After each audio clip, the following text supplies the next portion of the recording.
The splash was loud enough to silence the entire party. 1 second, champagne glasses were clinking under golden lights.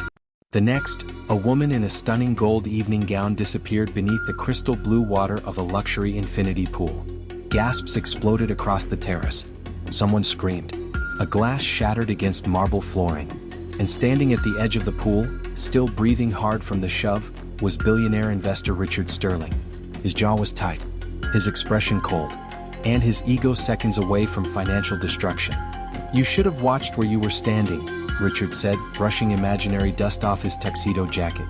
A few nervous laughs came from guests too afraid not to laugh. Phones were already out. Because wealthy people love drama when it doesn't involve them. In the pool, the woman resurfaced slowly. Water rolled down her face and soaked through her designer gown. Her makeup was ruined. Her hair was dripping. But somehow, she still looked calmer than everyone around her. Too calm.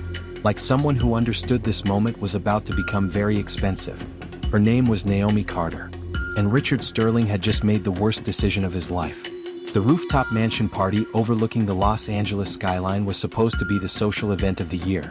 Private chefs, A-list guests, luxury cars parked outside, a live jazz quartet near the bar, and one purpose: to celebrate Richard's upcoming billion-dollar merger with one of the most powerful investment firms in the country.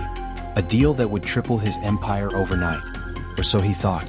Earlier that evening, Naomi had arrived quietly. No dramatic entrance, no entourage, no announcement, just elegance. She wore a gold satin gown, diamond earrings, and confidence that didn't ask permission to enter a room. That confidence irritated Richard almost immediately. He noticed her while speaking to investors near the bar. "Who invited her?" he asked one of his assistants. The assistant checked the guest list. "She's registered under the VIP list." Richard frowned. That answer annoyed him more.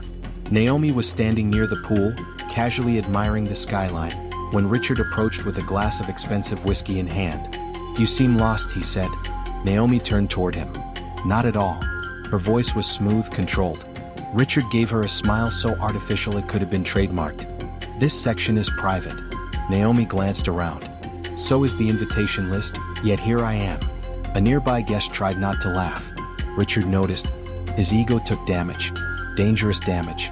He stepped closer. "You know, people really need to stop assuming access means acceptance." Naomi tilted her head slightly. "And some people confuse ownership with importance." That line landed like a slap. A few guests audibly reacted. Richard's smile vanished.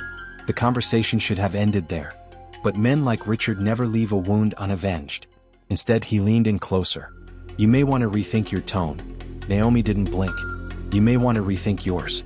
Now people were openly watching. The social energy shifted instantly. This was no longer casual tension. This was a spectacle. Richard looked around, saw the audience, and made a choice fueled entirely by arrogance. He laughed loudly. "You're surprisingly bold for someone who doesn't belong here." Naomi folded her arms. "And you're surprisingly insecure for someone worth billions?" That did it. Richard's face hardened. In one impulsive motion, he placed his hand against her shoulder and shoved. Art. Naomi lost balance instantly. Her heels slipped against wet stone, and she plunged backward into the pool. The crowd gasped as water erupted into the air. Silence followed. Heavy silence. Not funny anymore. Not glamorous anymore. Just ugly. Very ugly. Richard adjusted his cufflinks as if nothing serious had happened. "She'll survive," he muttered. Someone whispered, "Oh my God, he really pushed her." Another guest started recording openly.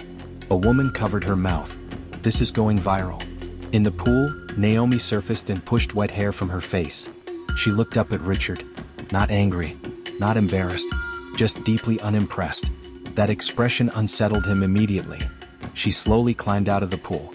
Water streaming from her dress onto the marble floor. Guests stepped back instinctively as she walked toward him. "You really shouldn't have done that," Naomi said quietly. Richard laughed once. "Or what?" She looked at him for a long moment, then asked one simple question. "Do you know who I'm married to?" Richard smirked. "No, and I truly don't care." Wrong answer. Very wrong answer. Before Naomi could respond, movement stirred near the entrance. Heads turned. A tall man in a navy tuxedo had just entered the terrace with two executives behind him. His expression changed the moment he saw Naomi soaked from head to toe, then saw Richard standing in front of her. The air shifted. Fast. A guest whispered, "That's Marcus Hale." Another nearly choked on champagne. No way.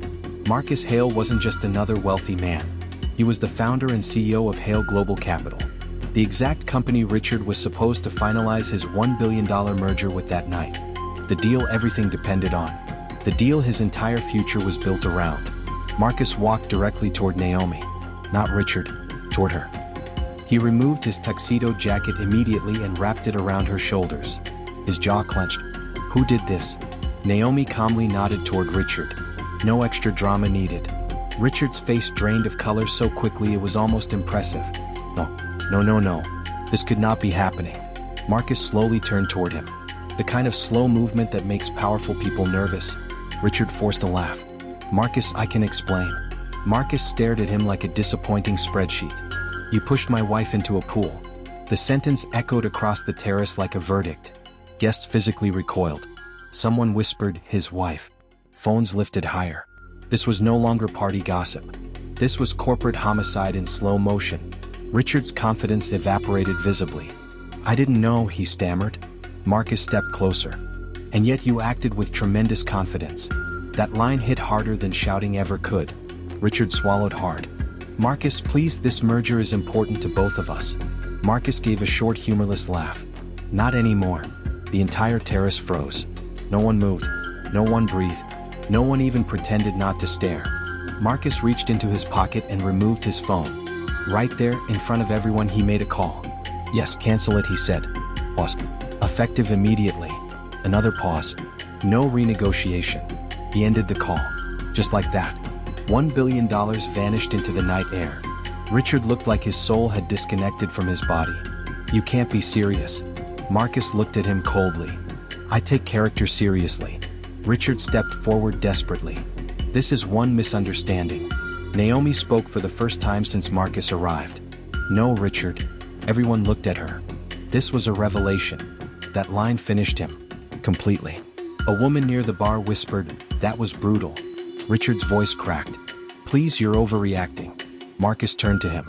"You humiliated my wife publicly, assaulted her, and displayed the exact kind of behavior I refuse to be associated with." He straightened his cuffs. "If this is how you treat people when cameras are present, I can only imagine what happens when they aren't." Richard opened his mouth. Nothing useful came out. Naomi adjusted Marcus's jacket around her shoulders. Still dripping. Still composed. Still somehow the most powerful person at the party. Marcus placed a hand on the small of her back. "We're leaving." As they turned to walk away, the crowd instinctively parted for them. Not out of politeness. Out of respect. And fear. Lots of fear. Richard stood frozen beside the pool that had just cost him $1 billion. His empire hadn't collapsed yet, but the first crack had been televised in 4K. By morning, clips of the incident flooded social media. News blogs exploded. Business commentators dissected the scandal.